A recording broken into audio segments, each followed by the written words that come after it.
husband and wife, Chris and Emma, combine their skills to bring their dream to life. I met this guy and it was pretty much like all set from there. Back a house, rent a house, and just kind of like lend itself to it. Feast Food Company has already made a name for itself. The chef using his training and experience to bring a different kind of flavor to Central Oregon. We're going to start with one of your crowd pleasers in an appetizer form, and you're using some mushrooms for it. Yeah, I'm using some black pearl mushrooms, and these are coming from Rob Glennie over at Deschutes Gourmet Mushrooms right here in Redmond. First, add in it's a buttermilk and egg mixture that we kind of marinate the mushrooms in just briefly. Helps all the breading stick to them. And why cut them vertically up the stalk like that? You know, we actually don't even cut them. We just take and rip them and kind of go into pieces. When they cook fully and they get crispy, and then I can trick people into thinking that they're chicken strips. There you go, right? Chicken strips, not until you bite it and you say, wait a second. Exactly. What was kind of the inspiration behind that? When we were in the food truck, we were making a mushroom risotto dish, and this was actually a garnish on the risotto itself. And one of our regulars asked if they could just get a whole bowl of them. The rest was history, and I think if we were to take them off the menu now, there might be small riot. It's become one of their most popular appetizers. I should give it a few minutes to cool down, huh? Oh no. Really? Yeah, okay. It's worth the burn. Okay, it's worth the burn. Yeah. All right, I like it. I'm on board. Okay, with the Alabama white sauce. Oop. You would totally mistake those for chicken strips. Sure. Oh my gosh.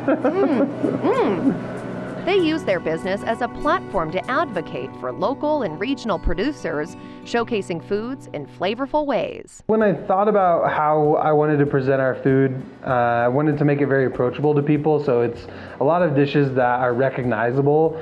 We may just put our own spin on it. The hyper local idea behind everything means that everything is very, very fresh, right? And that is a big difference for a lot of folks. So this pasta is handmade pasta too. It is. And then what else is in it? So in that pasta we have some caramelized mushrooms and some Brussels sprouts, arugula, and some fried kale, and the house-made pappardelle is the style of pasta. You know, we try really hard to source as local as humanly possible. We get a lot of stuff from the valley in the wintertime because they can provide vegetables. Their climate lends itself a little more to being able to send stuff over. Yeah, a little more early season, a little more late season. But specifically the kale right now is coming from Sun-Grounded Farms, just in Terrebonne. And then the mushrooms are from Deschutes Gourmet Mushrooms. The beef that's in there comes from Larkin Valley Ranch. And then of course the pasta's handmade. So, and the beef's local too? The beef is local, yeah. Larkin Valley right here in Redmond. All of our meats, yeah. They are? All of our meats, yeah.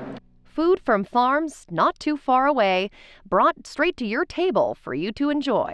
I mean, the cool thing is that, you know, we get a weekly list from a bunch of different farms, and so we're able, you know, once I am able to see what products we're going to be able to utilize, it's easy to go from there, really, right? Like, you know, let the ingredients push you into the way of how things should be, rather than like, you know, forcing them, you know, squares and circles don't work, right? They've grown from a few food truck locations to a building on a corner lot that's cozy and comfortable. We always knew that the food truck was going to be a stepping stone into something. We just thought it was going to be like a 3 to 5 year plan and not a 2 year. Well, it just shows that support and how much it piled on top of you For so quickly. sure. It was crazy. It was good to see the community kind of show out for that and, you know, be very responsive to, you know, anything that we've asked from them. They've always been very open and willing to help out. And it just means a lot to us. You know, it means a lot that people care about us because we care deeply about the community as well. Talk about the name behind Feast Food Company. Food truck vibe. We actually had this really great like graffiti logo that was like a pig roasting on a fire with a bunch of vegetables. And then we got into here and we were like, okay, we need to grow it up a little bit and grow up our style a little bit. And Feast was always just his brainchild. When I think about eating is with friends, and, you know, ideally you just have a feast, right? Like, I want to experience all of it and have a feast. The way food is intended is to share with friends and, you know, have a good time while doing it. You can find Feast Food Company on the corner of Northwest Fir Avenue and 7th Street in Redmond.